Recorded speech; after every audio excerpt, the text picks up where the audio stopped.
guys, I'm going to show you another experiment, and yes, it's going to be about a rainbow, and I'm hoping it would be things that you already have at home, so no one has to go out to the stores to get them, where you can do your own rainbow. I'm not going to tell you exactly what's going to happen because I want you to maybe become a scientist and make a hypothesis of what may happen when we make this rainbow. Now I'm also going to tie it into a how-to book. So first thing I'm going to tell you are the items you need. And you need the distilled white vinegar, you need a cup or a measuring cup, you need baking soda, and you need food coloring.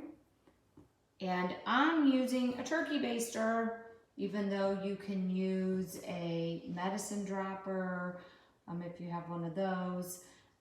If you don't, this works just fine. So if your parents or your grandparents have baked a turkey, you can use the baster, and you need a plate or a cookie tray. So just like in our how-to books, I have my items you need. Baking soda, food coloring, liquid food coloring, vinegar, plate, and a dropper or a baster, whatever you have at home. I can tell you, you want to use the liquid food coloring because I tried this yesterday with gel food coloring and it didn't work so well.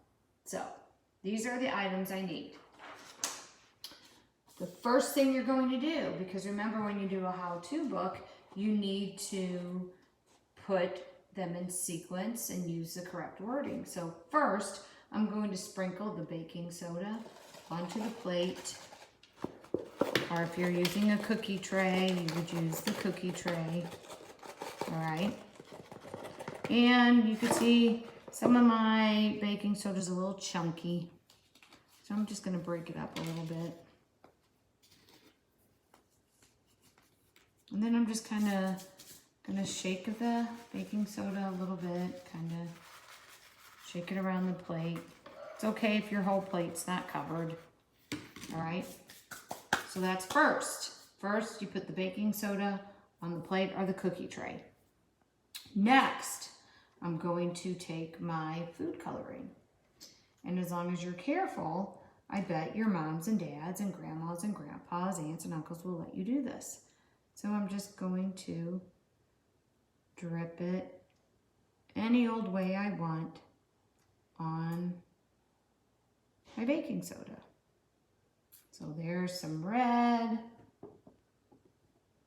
I'm going to use some yellow. Now I could really, I didn't think of this.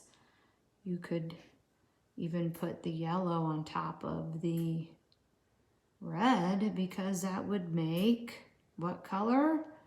You guessed it, orange. Now I'm going to put some green. Ooh. And like I said, it doesn't matter how you do it. I'm just kind of dripping it all over my baking soda. And then I'm going to use blue. Now, what would happen if I put the blue on top of the red? What color would that make? You guessed it. It would make purple, wouldn't it?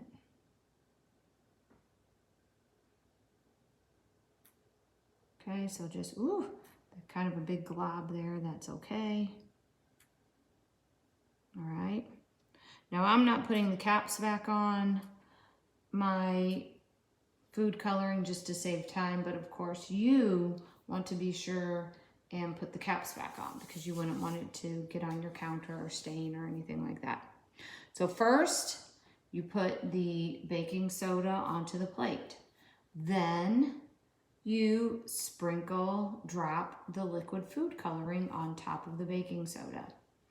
Next, you would pour your vinegar into a cup or a measuring cup, whatever you have. And then I'm going to use my dropper, or in this case, I'm using my baster, and I'm going to suck up some of the vinegar, and I'm going to put it on top of my baking soda. Now, before I do that, take a moment to think, what might happen to this lovely baking soda? Think about it. Think about our experiment with the teeth, the egg, and what the vinegar did to our tooth that was soaking in it. It was potent enough that it caused the enamel to disappear. It ate the enamel away from our tooth. So think about this. It's kind of like acid. Remember we said the vinegar was like acid on our teeth? Well, in this case, it's going to act like acid also. And what is in baking soda? When the two come together, it's going to do something, I think, pretty interesting.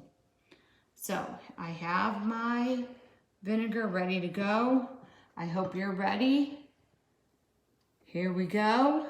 Now again, you probably can do this as long as you're careful and don't get it all over the counter. I'm sure grandma, grandpas, moms, and dads will let you do this as well. So here we go. Check it out. My rainbow is coming to life. It's a fizzing rainbow. Look at that. Pretty neat. I hope you can hear it fizzing. Does everybody hear it fizzing? I hope so. I remember some of you thought the vinegar was kind of stinky in class, but it sure makes a neat rainbow, doesn't it? So there's our finished fizzing rainbow. All right. So again, for a how-to book, first thing you need to do, list your materials that you will need so that your reader knows, well, what do I need to do this project or learn how to ride a bike, whatever it may be you're teaching us. You list your items, all right? Then, in this case, first, sprinkle the baking soda onto the plate. Then, take your food coloring, sprinkle it, drop it over the baking soda. Next, you take your dropper or your baster and you drop the vinegar over the baking soda. And last, you sit and enjoy your fizzing rainbow. Of course, the last thing you will do is clean up your mess, right? Because we can't leave this plate there. And you probably need to wait for mom and dad, grandma and grandpa to help you clean up this mess. I just put mine down the sink, no problem, but so you will need some help cleaning that up.